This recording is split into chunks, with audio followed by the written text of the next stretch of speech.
Assalamu alaikum and namaste everyone. Uh, as I seen you are not present in the live class, then I had decided I have to complete my lecture because I am not be able to take your class at 9.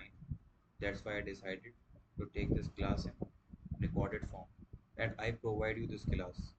Okay, so please complete this lecture, and for the other peoples who are not my tuition student, it is for you also. Let's start the topic.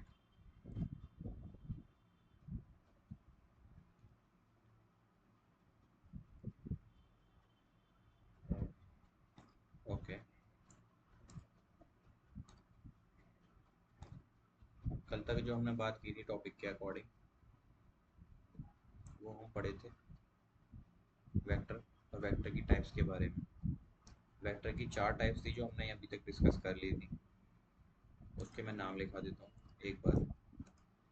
इससे पहली class में जो हमने बात की थी lecture number 1, पहले number पर आता है हमारा position vector.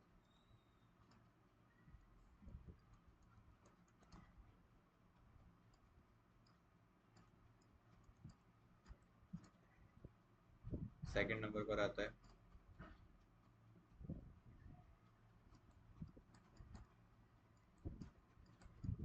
Displacement vector.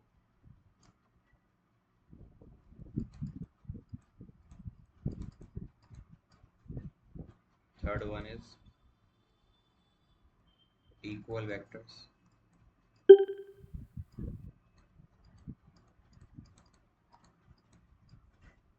And the last one is unit vector.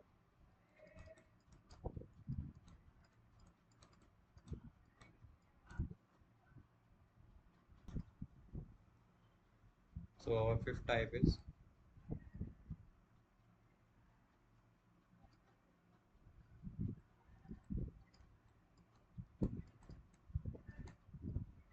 Collinear vector. अब मैं आपको बताता हूँ कोलिनियर वेक्टर्स क्या होते हैं।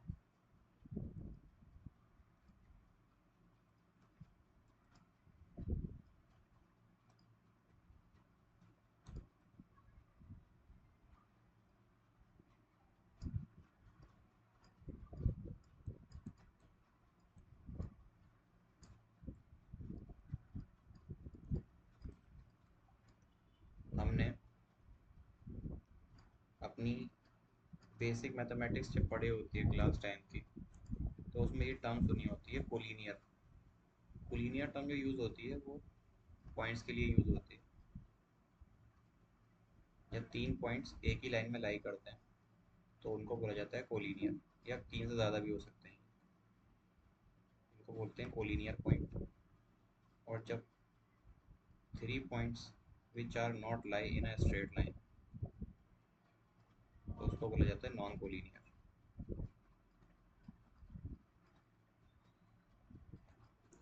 यहाँ पर कोलिनियर की डेफिनेशन ये नहीं होती। यहाँ कोलिनियर को समझने के लिए वेक्टर की बात हो रही है, तो हम क्या करेंगे, सबसे पहले दो वेक्टर मानेंगे, वेक्टर ए और एक वेक्टर मानेंगे बी। तो वेक्टर ए को मैं दिखाता हूँ एक एरो से। ये एक वेक्टर है, ये एक और वेक्टर है बी। ठीक है। अगर मैं इनकी कोलिनियरिटी की बात करता हूँ तो यहाँ पर हम बात करेंगे कि अगर दो वेक्टर के बीच में एंगल बन रहा है, या तो 0 डिग्री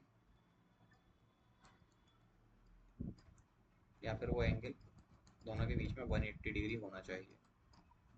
अब ये एंगल कैसे बनता है दो वेक्टर के बीच में, तो मैं आपको यहाँ पर एक बहुत छोटा सा टॉपिक समझाता हूँ। Joining of the two vector. दो वेक्टर को आप किस तरीके से ज्वाइन करते हैं। एक ये होता है वेक्टर, एक ये वेक्टर है। इनको ज्वाइन करने के लिए हम क्या करते हैं, इन दोनों की टेल एक जगह रख देते हैं।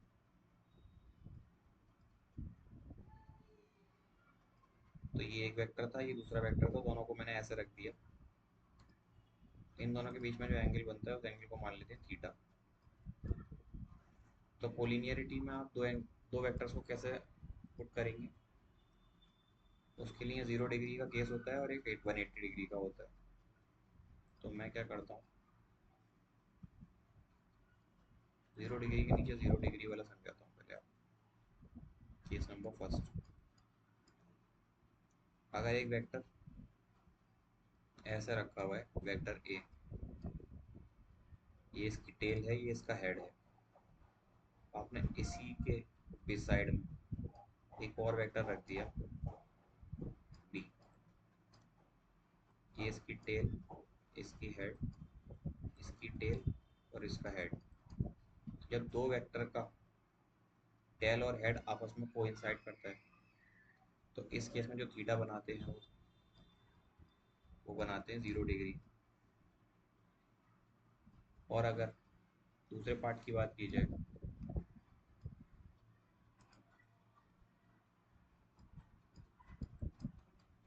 कि थीटा 180 डिग्री का होता है, उसके लिए हमें क्या करना होता है, एक वेक्टर लीजिए, एक वेक्टर इधर ले लीजिए, ये वेक्टर का हेड है, ये वेक्टर की टेल है, ये वेक्टर की टेल है और ये वेक्टर का हेड है। जब आपने दो टेल टेल को मिला दिया, तब इन दोनों के बीच में जो एंगल बनेगा 180 डिग्री होगा। या फिर आप दो हेड हेड को मिला दीजिए, तब भी इन दोनों के बीच में जो एंगल बनेगा वो कितना होगा, 180 डिग्री। तो हमारे कोलिनियर वेक्टर हमने पढ़े, और कोलिनियर वेक्टर में हमने देखा कि कब आपका 0 डिग्री एंगल होता है, कब आपका एंगल 90 डिग्री होता है।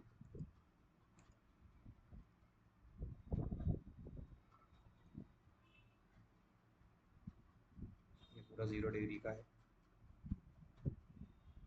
And this is for complete 90 degree. यहाँ तक क्लियर है आप लोगों को? यहाँ से आगे अगर हम बढ़ते हैं,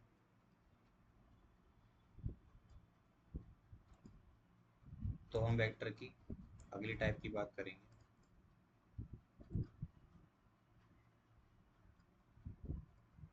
तो यहाँ पर हम उसको ऐड करते रहेंगे जिस टाइप को पढ़ेंगे। हमने कोलिनियर पढ़ लिया, अब हम पढ़ने जाएंगे कोप्लेनार।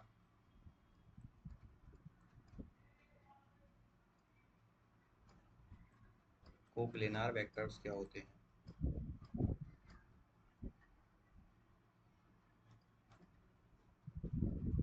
इसकी मीनिंग को समझने की कोशिश कीजिए कि ये वर्ड अपने आप में क्या बोल रहा है। यहाँ लिखा हुआ है कोप्लेनार। कोप्लेनार का मतलब,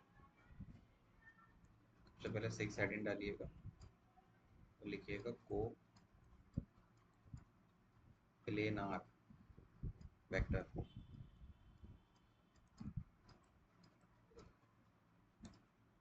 डेफिनेशन दिखाता हूँ मैं इसकी। दोज वेक्टर्स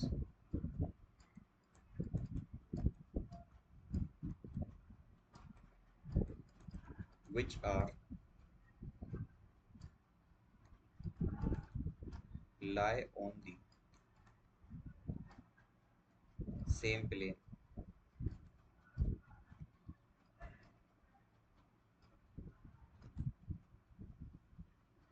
क्या मतलब है इसका, ये समझते हैं। ऐसा समझ लीजिए, मैं यहाँ पर एक बॉक्स बना के समझाता हूँ।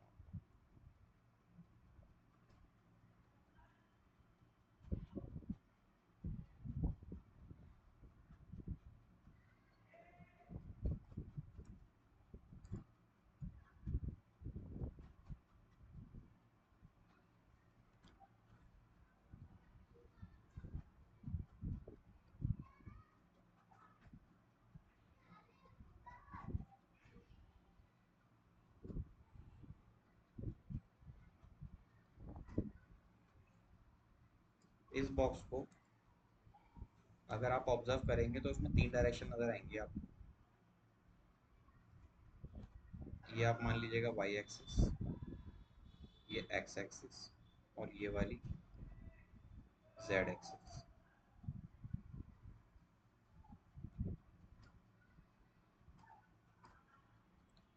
यहाँ से ये पॉइंट मान लीजिए ओरिजिनेट हो रहे हैं, ये आपका ओरिजिन हो जाएगा। अब मैं वेक्टर्स बनाता हूँ, और वेक्टर बनाया मैंने एक यहाँ पर, ये एक वेक्टर है। यहाँ बनाने का मतलब मैं इसको ना नाम दे देता हूँ तो थोड़ा समझ में आएगा। ये ओ है, इसको ले लीजिए ए, बी, सी, ये डी, ई, एफ, और ये जी। तो ये जो मैंने वेक्टर बनाया है जिसको मैं नाम देता हूँ ए, तो आप यहाँ लिखिएगा vector A is lie on plane, इस वाले स्क्वायर में लाई कर रहा है ये वेक्टर, ये जो रेक्टेंगल है ना ए बी सी ओ वाला, ये लाई कर रहा है इसमें ए बी सी ओ। एक वेक्टर मैंने बनाया दूसरा बी, अभी वेक्टर मैंने यहाँ बना दिया, ये ऐसे करके ये वेक्टर बी है। तो ये जो वेक्टर बी मैंने बनाया है, B vector is lie on the plane, इस वाले प्लेन में, जो ये है ना हमारा ये वाला हिस्सा, इस वाले में लाई कर रहा है। इसका मतलब ये लाई करेगा बी ई डी सी में। या एक काम करिए, इसको इतना अजीब नाम ना लिखकर ऐसे लिख लीजिए बी सी डी ई।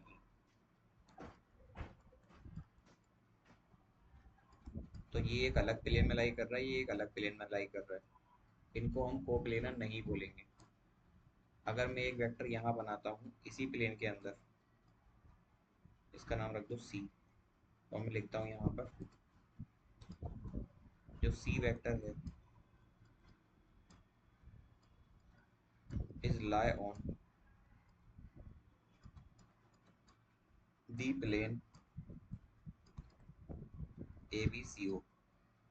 यहाँ मत लिखो इसको, ये थोड़ा सा कंफ्यूज करेगा आपको, आपको लगेगा ऊपर बना हुआ है। अरे यार शिट, आपको लगेगा कि ऊपर बना हुआ है, आपको इसको यहाँ नहीं लिखना। आप इसको नीचे वाले प्लेन में ही बना दो, यहीं बना दो, ये वेक्टर सी है। तो C is lie on A B C O. अब जब दो वेक्टर एक ही प्लेन में लाई करते हैं उनको बोलते हैं कोप्लेनर। तो मैं यहाँ से कह सकता हूँ कि vector A and vector C both are coplanar vector.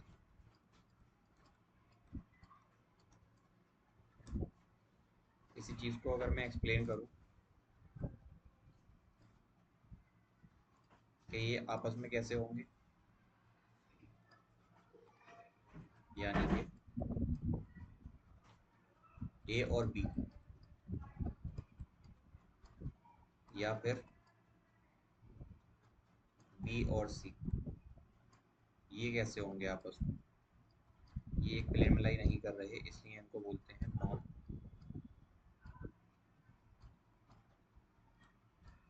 Coplanar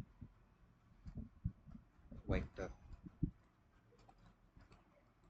ठीक है, इसको मैं सिंपल लैंग्वेज में समझाऊंगा अगर आपको। ये मेरे पास एक प्लेन है, ये एक्स एक्सिस है और ये वाई एक्सिस है। अगर इस प्लेन में ही दो वेक्टर आपके लाई कर रहे हैं, मान लो एक ऐसे ऐसे है, एक ऐसे ऐसे,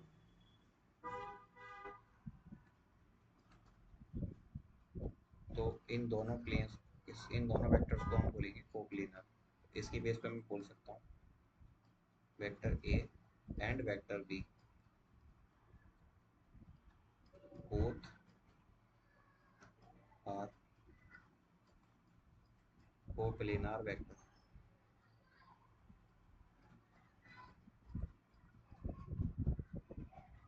ठीक है ना।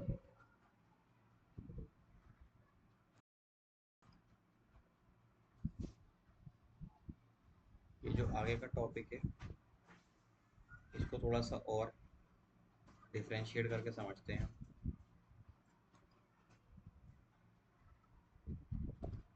जो मैंने पीछे प्लेन पढ़ाए थे वो प्लेन हो सकता है आपके समझ में ना आए, इसलिए हम इसको थोड़ा सा और डिफ्रेंशिएट करके पढ़ेंगे। ये है हमारा वाई एक्सिस जिसको ऑर्डिनेट बोलते हैं, ये ब्रैकेट है। इनको एब्सिसा बोला जाता है और ये जेड एक्सिस जो है इसको बोलते हैं एप्लीकेट।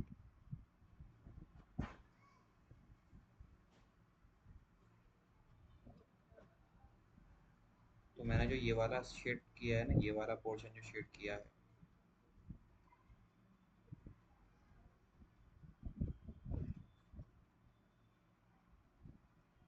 ये पोर्शन किस हिस्से में आ रहा है ये पोर्शन बताता है आपका। इसकी जो स्टैंडिंग लाइन है ये वाई एक्सिस को बताती है और जो ये हॉरिजॉन्टल लाइन है ये जेड एक्सिस को बताती है। तो जो ये हमारा ग्राफ है जो कि इस कलर से बना हुआ है, इस कलर से एक ग्राफ है आपका जिस पे रेड कलर हो रहा है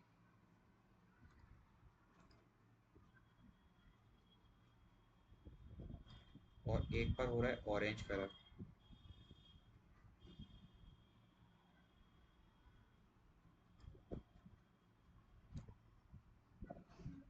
इस प्लेन के नाम बताता हूँ। ये प्लेन जो है आपका ये बाहर है वैसे तो, ये पूरा एक्स वाई जेड प्लेन कहलाएगा। लेकिन अगर मैं सिर्फ दो एक्सिस की बात करूँ, इसमें ये वाली एक्सिस और ये वाली एक्सिस आ रही है, तो इस बेस पे मैं इसको बोल सकता हूँ जो ब्लू कलर से मैंने शेड किया है ये हो जाएगा हमारा एक्स वाई प्लेन।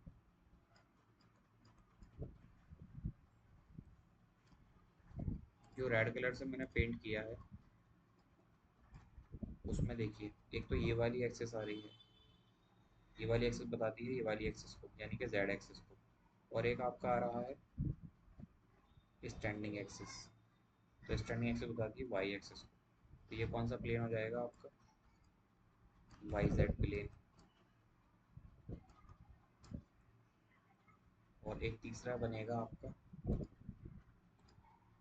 जिसमें आपकी ये वाली लाइंस आ रही हैं जो कि जेड एक्सिस को रेफर करती हैं और एक ये वाली लाइन आ रही है जो एक्सिस को रेफर करती हैं, यानी कि ये प्लेन कैसा हो जाएगा, दिस इज योर जेड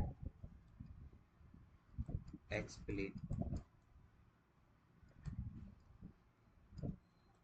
ये हमारा यहाँ तक का टॉपिक है जिसको हमने और फर्दर समझा है।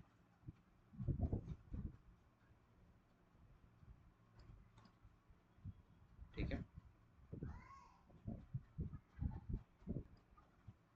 अगर मैं सेवेंथ नंबर पर बात करूँ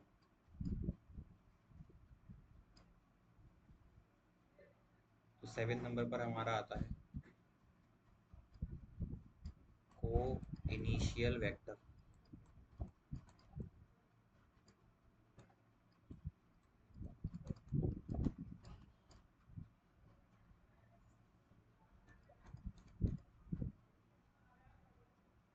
और एट की भी साथ के साथ ही बात कर लेते हैं।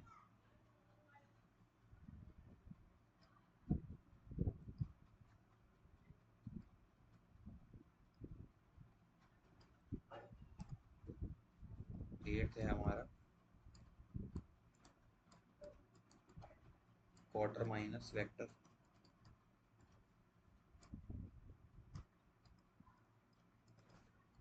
और नाइन्थ था कल वाला हमारा नल वेक्टर,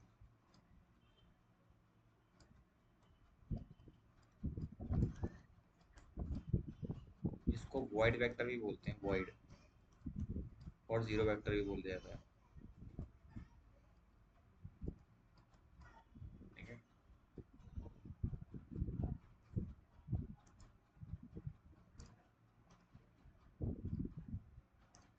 में से कोई मार्वल्स की मूवी देखता है ना, तो वो समझ गया होगा नल का मतलब क्या होने वाला है।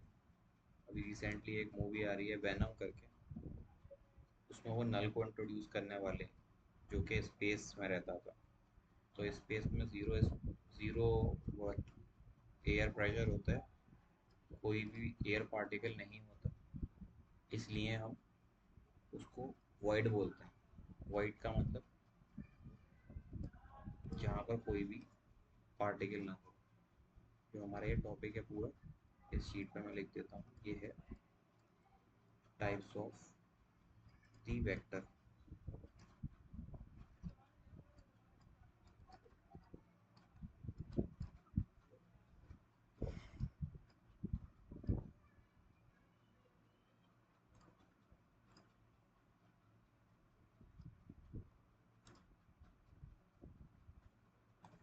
तो हम सेवेंथ नंबर वाले वेक्टर की और एट्थ नंबर वाले वेक्टर की बात करेंगे अब।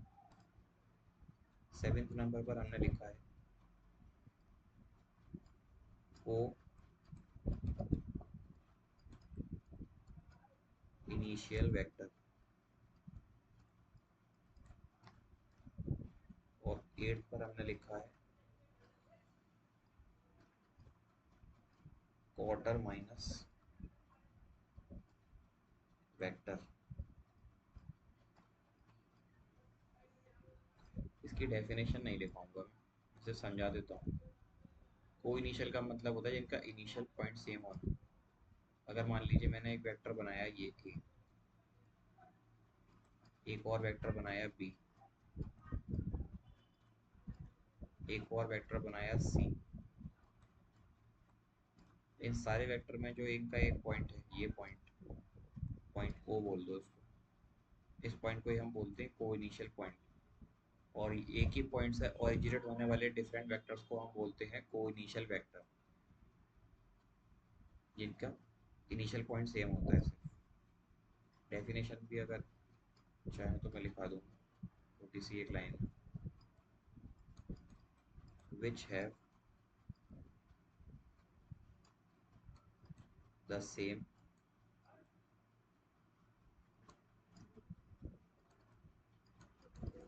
Initial point.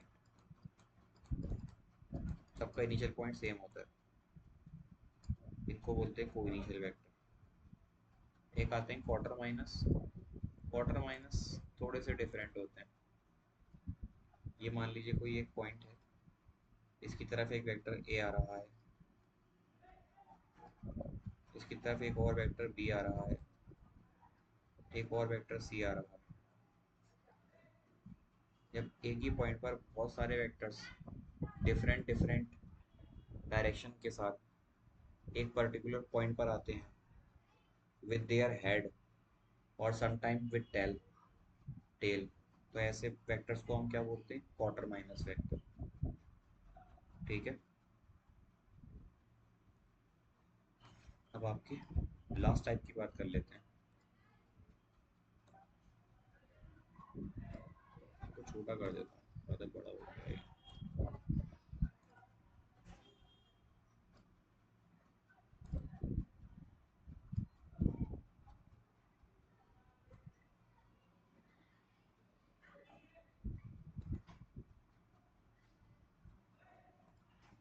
ताकि नीचे यहीं पर वेक्टर की एक और डेफिनेशन लिखा दूँ।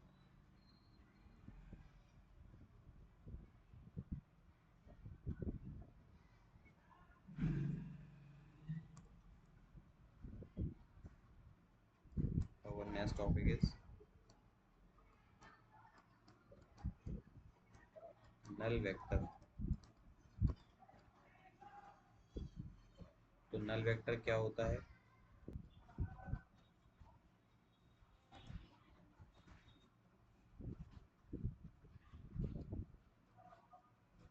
दी वेक्टर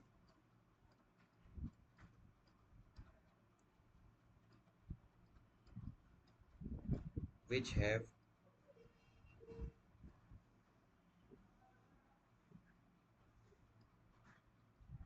magnitude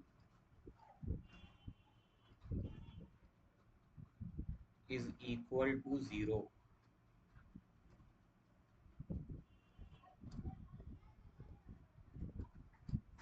वो वेक्टर जिसका मैग्नीट्यूड 0 के बराबर होता है उस वेक्टर को हम बोलते हैं नल वेक्टर।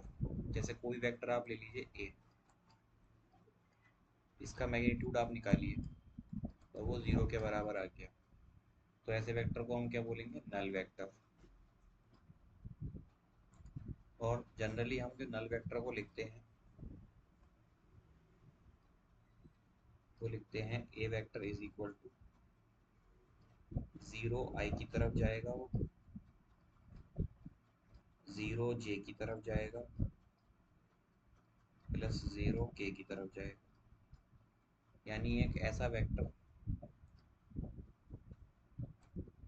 जिसका मैग्नीट्यूड आप अगर निकालोगे तो वो कितना आएगा? 0। वैसे वेक्टर को हम क्या बोलेंगे? Null vector. तो यहाँ तक आपकी टाइप्स क्लियर है। मैं एक बार फिर से बात करता हूँ। हमने पढ़ा सबसे पहले पोजीशन वेक्टर, सेकंड पर पढ़ा डिस्प्लेसमेंट वेक्टर, फिर पढ़ा equal vector, coinitial vector, collinear vector, coplanar vector. 6 हो गए। एक पढ़ा था क्वार्टर माइनस वेक्टर, एक पढ़ा था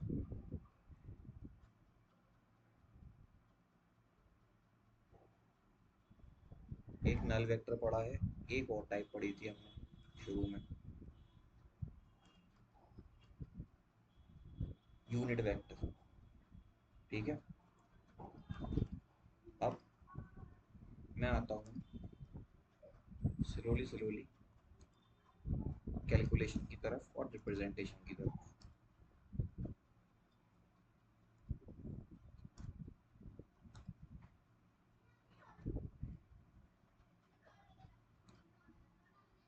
पेन डालिएगा आप।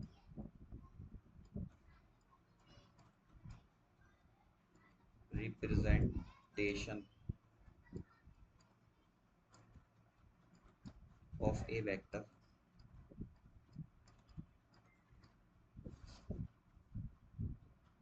इन अ थ्री डायमेंशनल प्लेन। एक 3D प्लेन के अंदर हम एक वेक्टर को रिप्रेजेंट करने जा रहे हैं। सबसे पहले मैं बनाऊंगा एक 3D प्लेन।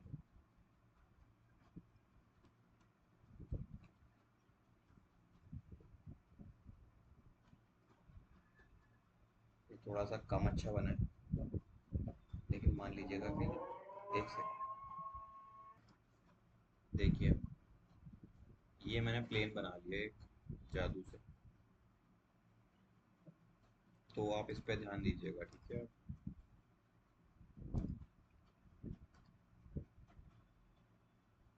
मैं एक ऑब्जेक्ट रखता हूँ यहाँ ले जा करके।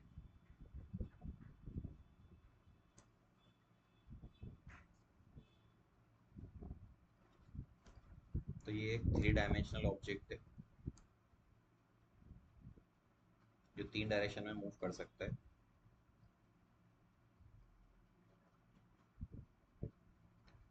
जैसे कि मैं एक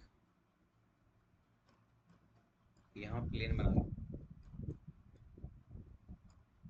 ये एक्स एक्सिस मान लूँ और ये वाई एक्सिस मान लूँ। अब अगर इस प्लेन पर ना मैं एक पॉइंट अगर लेता हूँ, ये पॉइंट अगर मैंने लिया तो ये पॉइंट यहाँ से जितनी दूरी पर है वो इसका वाई कोऑर्डिनेट कहलाता है।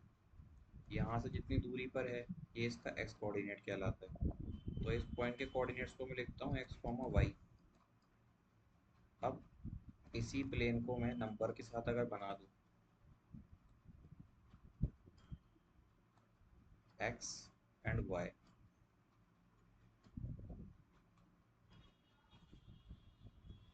और यहाँ मैंने बोला कि पॉइंट लाई कर रहा है यहाँ पर, यहाँ से यहाँ तक की दूरी है 2 मीटर, यहाँ से यहाँ तक की दूरी है 4 मीटर। यानी कि ये एक्सिस पर 4 आ रहा है और ये एक्सिस पर 2 आ रहा है। तो इसके कोऑर्डिनेट्स क्या होते हैं? आप पहले एक्स एक्सिस लिखते हैं फिर वाई। तो एक्स की वैल्यू कितनी है? 4, और वाई की वैल्यू है 2। अब ओरिजिन तो ये है ओ। अब ओरिजिन से इस पॉइंट की अगर मुझे डिस्टेंस लिखनी है तो मैं कैसे लिखूंगा? मैं बोलूँगा कि एक वेक्टर है ओ से पी तक जा रहा है। ओ से पी तक वाले वेक्टर को आप कैसे लिखेंगे, ओ पी वेक्टर। और लिखने का तरीका होता है कि आप पहले पी वेक्टर लिखिए, यानी पी की पोजीशन लिखिए, उसमें से ओ की पोजीशन माइनस कर दीजिए। पी की पोजीशन क्या है, पी एक्स एक्सिस से 4 मीटर की दूरी पर है या 4 यूनिट की दूरी पर है, वाई एक्सिस से 2 मीटर की दूरी पर है। तो इसको लिखने का ये तरीका होता है कि जो चीज़ एक्स से दूरी पर होती है उसको दिखाने के लिए आप आई कैप लगाते हैं, और जो वाई से दूरी पर होती है उसको दिखाने के लिए आप जे कैप लगाते हैं, और जो जेड से दूरी पर होती है उसको दिखाने के लिए आप के कैप लगाते हैं, क्योंकि ये डायरेक्शन बताता है। अब अगर मैं यहाँ 2 4 या 4 2 लिख दूँ तो ये कैसे पता लगेगा कि 4 किसके लिए लिखा है और 2 किसके लिए लिखा है। तो उसके लिए हम एक रिप्रेजेंटेशन का यूज़ करते हैं। पी जो है, पी के कोऑर्डिनेट्स क्या है, एक्स की वैल्यू 2 और वाई की वैल्यू, सॉरी एक्स की वैल्यू 4 और वाई की वैल्यू 2। तो उसको मैं लिखूंगा 4i cap plus 2j cap. Z axis अभी है नहीं इसमें, इसलिए मैंने ये दो ही लिए। इसमें से माइनस कर दीजिए ओरिजिन के पॉइंट, तो ओरिजिन में तो एक्स की वैल्यू भी 0 होती है प्लस वाई की वैल्यू भी 0 होती है। तो इसका जो आपका वेक्टर बनेगा ओपी वेक्टर, वो कितना आ जाएगा, आई में से आई माइनस कर दो, 4i में से 0i माइनस होगा तो क्या बचेगा, 4i प्लस 2j में से 0 माइनस होगा तो क्या बचेगा, 2j। यानी कि हम इस तरीके से एक वेक्टर को लिख सकते हैं। ठीक है। अब अगर यही वेक्टर 3 डायरेक्शन में मूव कर रहा होगा तब क्या करेंगे, सॉरी, अगर यही वेक्टर हमारा 3 डायरेक्शन में मूव कर रहा होगा तब क्या करेंगे। तो मान लीजिए एक वेक्टर की आपको एग्जांपल दे रखी है। फॉर एग्जांपल एक वेक्टर आपको दे रखा है, वेक्टर ओ से लेकर के पी तो हमने ले लिया, अब मैं लेता हूँ ओ से आर तक एक वेक्टर दे रखा है। तो उसको कैसे दिखाएंगे, आप दिखाएंगे उसको A I cap plus B J cap plus C K cap. यहाँ जो ये आई के साथ ए आ रहा है ये बता रहा है कि इसकी कितनी दूरी है आई एक्सिस पर।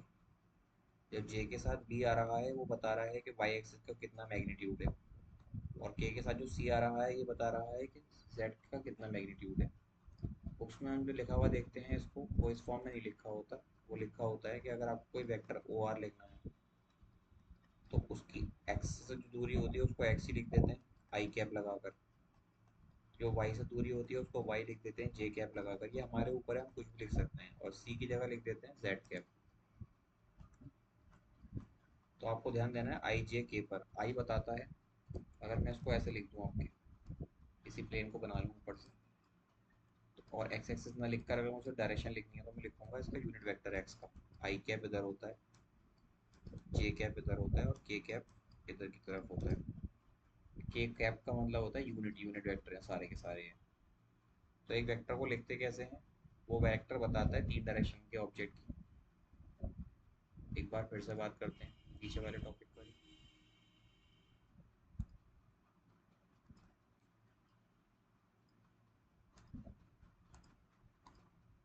आप मान लीजिए कि आपके पास एक 3 डायमेंशन प्लेन था जहाँ पर आप 3 जगह मूव कर सकते थे। ये पॉइंट है ओ, ये पॉइंट है पी, और ये पॉइंट है क्यू। तो ओ पी क्यू, अगर मुझे ओ से पी की बात करनी है और ओ से क्यू की बात करनी है तो ओ से पी वाला क्या कहलाएगा, पोजीशन वेक्टर। ओ से क्यू वाला भी पोजीशन वेक्टर कहलाएगा। लेकिन अगर मैं बात करूंगा पी से क्यू के लिए तो ये कहलाएगा हमारा डिस्प्लेसमेंट वेक्टर। क्या कहलाएगा, डिस्प्लेसमेंट वेक्टर। तो यहाँ पर आप एग्जाम्पल से समझिए, आपका जो पी कोऑर्डिनेट है, पी वेक्टर, उसके कोऑर्डिनेट लिख लीजिए। ये है 2i cap plus 3j cap plus 4k cap. अगर क्यू कोऑर्डिनेट की बात करूँ मैं तो ये बराबर किसके हो जाएगा, ये बराबर हो जाएगा, ऐसे ही मान लेते हैं रैंडमली हम, आप मान लीजिए 3i cap plus 2j cap plus 2k cap, ठीक है। अब अगर मुझे पी से क्यू की बात करनी है तो पहले मैं क्या देखूंगा, ओ से पी तक की बात देखूंगा। ओ से पी, फिर ओ से क्यू ये है, और मुझे जाना है पी से क्यू तक। जब भी आप ओ से पी लिखते हैं, लिखने का तरीका क्या होता है, अभी पीछे बताया मैंने, पहले पी वेक्टर लिखेंगे फिर माइनस का ओ वेक्टर लिखेंगे। और ओ वेक्टर आमतौर पर ओरिजिन पर ही होता है, तो उसको माइनस प्लस करने से आपके पी वेक्टर को कोई असर पड़ेगा नहीं। तो आपका ओ पी वेक्टर जो बनेगा एक्चुअल में वो क्या बनेगा, 2i cap plus 3j cap plus 4k cap. ऐसे ही अगर मुझे लिखना है ओ क्यू वेक्टर, तो ओ क्यू किसके बराबर होगा, क्यू वेक्टर की वैल्यू माइनस ओ वेक्टर की वैल्यू, तो ये हो जाएगा 3i cap plus 2j cap plus 4k cap. अब मुझे ना ये वेक्टर मैंने लिख दिया वेक्टर नंबर 1, वेक्टर नंबर 2 भी लिख दिया, तो इसको लिख लेता हूँ, वेक्टर नंबर 1 लिख दिया, वेक्टर नंबर 2 लिख दिया। अब आपको तीसरा वेक्टर अगर लिखना है तो कैसे लिखेंगे, तो तीसरे में ज़रूरी नहीं है कि आप इधर से इधर ही आएँ, आप किधर भी जा सकते हैं। यहाँ दिखाता हूँ मैं, आप पी से क्यू भी जा सकते हैं और आप क्यू से पी भी आ सकते हैं। दोनों में क्या फ़र्क होता है इसको समझ लेते हैं। अगर मैं यहाँ पर, जैसे यहाँ हमने लिखा है, इसी की बेस पर अगर लिखना चाहूँ कि मुझे पी से क्यू जाना है, तो पी से क्यू जाने का मतलब होता है कि पहले आपको क्यू वेक्टर के कोऑर्डिनेट्स पता होने चाहिए, फिर आपको पी वेक्टर के कोऑर्डिनेट्स पता होने चाहिए। अब अगर ऊपर से मैं देखूँ क्यू वेक्टर के क्या कोऑर्डिनेट्स हैं और पी वेक्टर के क्या हैं, तो आप उनको यहाँ पुट कर दीजिए। क्यू के है 3i cap plus 2j cap plus 2k cap. P के नहीं, क्यू के, सॉरी, पी के हैं, ब्रैकेट में रखिएगा 2i cap plus 3j cap plus 4k cap. अब आप इसको सॉल्व कर लीजिए, 3i में से 2 जाएंगे तो बचेंगे सिर्फ आई कैप या 1i कैप, तो मैं आई कैप लिख दूंगा। 2j में से 3 जाएंगे तो बचेंगे माइनस का j, और 2k में से 4k जाएंगे तो बचेंगे माइनस का 2k। यानी कि ये किसकी वैल्यू आ गई, आपकी पी क्यू वेक्टर की वैल्यू आ गई। और आप एक वेक्टर की वैल्यू कैसे निकालते हैं, आपको ये भी समझ में आया होगा कि अगर कोई वेक्टर पी क्यू निकालना है तो वो पी क्यू निकलता कैसे है। आप दो पोजीशन वेक्टर के बीच का डिफरेंस निकालते हैं, तब जाकर आपका ये पी क्यू डिस्प्लेसमेंट वेक्टर आता है। अब उल्टा करते हैं, उल्टा करने का मतलब आपको निकालना है क्यूपी वेक्टर। क्यूपी वेक्टर कैसे लिखूंगा, पहले पी वेक्टर लिखूंगा, उसमें से माइनस कर दूंगा क्यू वेक्टर। तो पी वेक्टर की वैल्यू कितनी है, पी वेक्टर है हमारा 2i कैप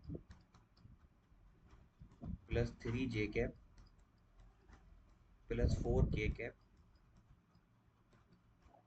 माइनस क्यू की वैल्यू कितनी है 3i cap plus 2j cap plus 2k cap. मैं आपको उम्मीद करता हूँ कि ये बेसिक कैलकुलेशन आती होगी कि आप ब्रैकेट खोलेंगे तो ये सारे माइनस के हो जाएंगे, ये प्लस के रहेंगे और ये सारे माइनस के हो जाएंगे। तो हम ये डायरेक्ट आंसर लिखते हैं कि 2i में से 3i जाएगा तो कितना बचेगा, माइनस का आई कैप।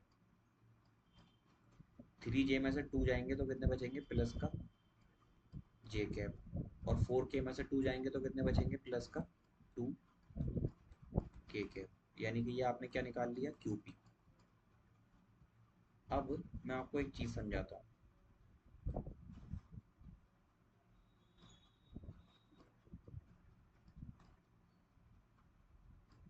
ये जो आया है क्यूपी नहीं आया, क्यूपी वेक्टर आया है। समझने वाली बात चीज़ क्या है, अगर मैं पी क्यू देखूँ, पी क्यू कितना आया है, तो वो आया है प्लस का आई माइनस जे माइनस 2k। और अगर क्यू पी देखूँ तो वो आया माइनस का आई प्लस का जे प्लस का 2k। तो कुछ कुछ ऐसा नहीं लग रहा कि अगर मुझे पी क्यू लिखना है तो वो minus times of Q P के बराबर होता है। अब क्यू पी को अगर माइनस से मल्टीप्लाई कर दोगे तो ये वाला हो जाएगा प्लस, ये हो जाएगा माइनस और ये हो जाएगा माइनस। तो ये कुछ कुछ बिल्कुल सेम ऐसा ही नहीं आ गया, तो मैं नोट लिखाता हूँ यहाँ पर। if we reverse the vector,